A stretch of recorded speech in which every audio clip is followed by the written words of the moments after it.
भगिनींनो, तुम्हा सर्वांना माझा साष्टांग नमस्कार. मी शौर्य नितीन गाडेकर, इयत्ता 6वी अ चा विद्यार्थी आज आपल्या समोर थोर समाजसुधारक, एक सुशासक राजा, शूरयोद्धा, थोर क्रांतिकारक छत्रपती शिवाजी महाराजांचा विषय बोलणार आहे. मित्रांनो, 19 फेब्रुवारी 1630 हा सोन्याचा दिवस. या सोनेरी दिवशी शिवनेरी किल्ल्यावर एका सिंहाचा जन्म झाला. तो सिंह म्हणजे राजे शिवछत्रपती शिवाजी महाराजांचा जन्म झाला आणि इथून पुढे महाराष्ट्राच्या इतिहासात सुवर्ण अक्षराने लिहून ठेवा असा इतिहास घडायला सुरुवात झाली. महाराष्ट्राच्या माथ्यावर जणू प्रकाशाचे किरण झळकू लागले. त्या प्रकाशरूपी किरण म्हणजे छत्रपती शिवाजी महाराज. प्रत्येक धर्माचा आदर करणारे, महिलांचा मान सन्मान राखणारे, अन्य अत्याचार विरुद्ध शत्रूवर तुटून पडणारे, शेतकऱ्यांच्या कैवारी, रयतेच्या हितासाठी राजवाड्यात नव्हे तर दगडांच्या गडकिल्ल्यात वास्तव्य करणारे, गुप्त नवदंजांचा आरंभ करून स्वराज्य निर्माण करणारे राजे महाराष्ट्रात जन्माला आले होते. शिवजन्मापूर्वी महाराष्ट्राच्या धर्तीवर अनेक परकीय सत्ता धुमाकूळ वाजत होता. लाखो मराठा सैनिक मुघलांच्या कैदीत तडफडून मारले जात होते. महिलांचा छळ केला जात होता, अब्रू लुटली जात होती. महाराष्ट्राचा कोणी कैवारी नव्हता, कोणी वाली नव्हता. अशा परिस्थितीत महाराजांनी स्वराज्य निर्मितीची शपथ घेतली आणि स्वराज्याची मुहूर्तमेढ रोवली. ज्या वयात आजकालची मुलं खेळण्यात, टीव्ही, मोबाईल या दंग आहेत, त्या वयात महाराजांनी स्वराज्याची सूत्रे आपल्या हाती घेतली. अत्यंत लहान वयात महाराजांनी हे साहसी व धाडसाचं कार्य आपल्या हाती घेतलं व ते पूर्णत्वासही नेलं. अवघं 50 वर्षांचं आयुष्य राजांना मिळालं. अवघं 50 वर्षांचं आयुष्य राजांना मिळालं. पण या 50 वर्षाचा राजांनी कधीही न मिटणारा इतिहास रचला. म्हणतात ना, इतिहास करणारी माणसं इतिहास घडवू शकत नाही, इतिहास करणारी माणसं इतिहास घडवू शकत नाही आणि इतिहास घडवणारी माणसं इतिहास विसरू शकत नाही, इतिहास विसरू शकत नाही.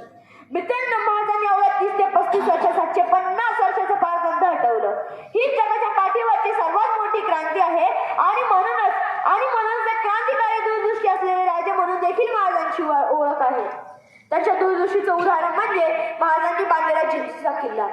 महाराजांना माहित होते पुढे जाऊन स्वराज्यावर काही संकटे आली तर स्वराज्याचा कारभार इथूनच पाहता येईल आणि म्हणूनच त्यांनी स्वराज्याच्या पर्याय राजधानीची व्यवस्था केली होती. मित्रांनो, दुसरं महत्त्वाचं सांगायचं म्हणजे महाराजांच्या अंगी असलेली धर्मनिरपेक्षता. ही आपल्याला यावरून दिसून येते की महाराजांच्या सैन्यामध्ये अनेक जाती धर्माची लोक होती. महाराजांचे स्वराज्य हे धर्मदेशावर नव्हे तर न्याय माणुसकीवर उभे होते. ते आपल्या महाराजांना नेहमी सांगत, आपली लढाई ही अन्याय करणाऱ्या शत्रूशी आहे, कोणत्याही धर्माशी नाही. आणि याच्याही पुढे जाऊन सांगायचं म्हणजे महाराजांचे विचार हे किती आधुनिक होते हे त्या काळी सुरू केलेल्या गुप्तहेर खात्यावरून आपल्याला दिसून येते. शत्रूच्या हालचालीची माहिती मिळवण्यासाठी, योग्य वेळी योग्य निर्णय घेण्यासाठी या खात्याची मदत व्हायची. आणि आजही देशाच्या अंतर्गत व बाह्य सुरक्षेसाठी गुप्तचर यंत्रणांना याचा फायदा होतो. मित्रांनो, शिवाजी महाराज हे फक्त नाव नाही, त्याच्या तरुण पिढीसाठी एक ऊर्जेचा स्रोत आहे, एक आदर्श आहे. ते महाराजांनी शेतकऱ्यांच्या रयतेच्या हितासाठी लोकशाहीची पायाभरणी करून अष्टप्रधान मंडळाची स्थापना केली. त्यामध्ये त्यांनी लोकांचे मत आणि न्यायाला प्राधान्य दिले. शेतकऱ्यांचे हित जपण्यासाठी योग्य कर प्रणाली, तलाव, बंधारे, संकटाच्या काळात मदत, किल्ल्यांवर केलेली पाण्याची व्यवस्था या सगळ्यावर आपल्याला दिसून येते की महाराजांचे स्वराज्य हे फक्त तलवारीवर नव्हे तर रयतेच्या विश्वासावर देखील उभे होते. मित्रांनो, महाराजांची खास बात म्हणजे ते अंधश्रद्धा मानत नव्हते. ते राजा असूनही त्यांनी कधीच राजवाड्यात वास्तव्य केले नाही. महाराजांचे महाल मोठे नव्हते, पण महाराजांचे विचार मात्र मोठे होते. महाराजांना राजा असण्याचा कधीच गर्व नव्हता. हे आपल्याला यावरून दिसून येते की महाराजांनी अनेक गडकिल्ले जिंकली पण एकाही किल्ल्याला आपले नाव दिले नाही. महाराजांनी अनेक मोहिमा आखल्या पण कधी पंचांग पाहिले नाही. महाराजांवर अनेक संकटे आली पण कधी आत्महत्येचा विचार केला नाही की व्यसनाच्या आहारी गेले नाही. आणि म्हणूनच आजच्या तरुणांना महाराजांना समजून घेण्याची खूप गरज आहे आणि आपण ते केले पाहिजे. अरे फक्त शिवभक्तांच्या मनातच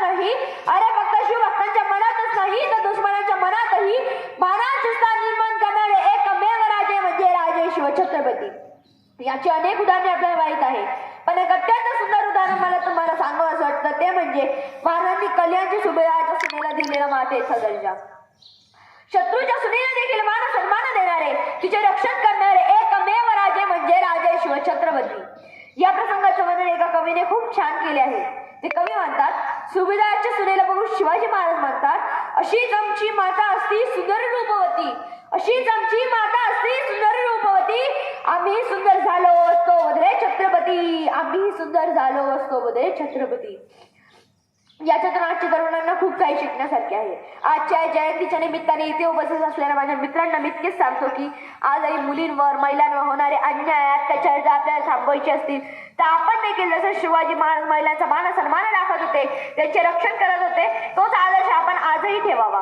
आणि शेवटी इतकेच म्हणावेसे वाटते की देहात प्राण असेपर्यंत देवा कृपा तुझी असावी, देहात प्राण असेपर्यंत देवा कृपा तुझी असावी, पसरी समोर येताच नजर शिव छत्रपतींची व्हावी, नजर शिव छत्रपतींची व्हावी. एवढे बोलून मी माझे भाषण संपवतो. धन्यवाद. जय